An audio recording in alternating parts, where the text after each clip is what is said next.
Protein কার্বোহাইড্রেটের মতোই শরীরের একটি জরুরি উপাদান হলো ভিটামিন। আর সেই ভিটামিনের মধ্যে রয়েছে নানান রকম ভাগ। এক একটি ভিটামিনের কাজ এক এক রকম। ভিটামিন এ, ভিটামিন বি, তারপরেই রয়েছে ভিটামিন সি।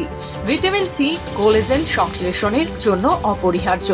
আমরা জানি কোলাজেন হলো সংযোগকারী টিস্যু, রক্তনালী, স্নায়ু, লিগামেন্ট, তরুণাস্থি, মাড়ি, ত্বক, দাঁত এবং হাড়ের একটি অবিচ্ছেদ্য কাঠামোগত উপাদান।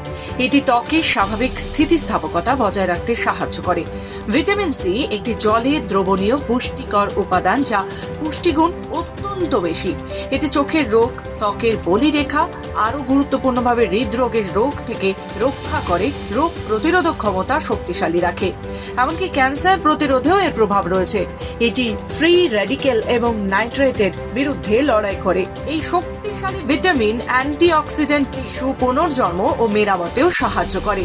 গবেষণায় দেখা যাচ্ছে যে ভিটামিন সি এর সমস্ত স্বাস্থ্যগত সুবিধা পেতে আপনাকে প্রতিদিন 500 মিলিগ্রামেরও বেশি গ্রহণ করতে হবে ভিটামিন সি জাতীয় খাবার।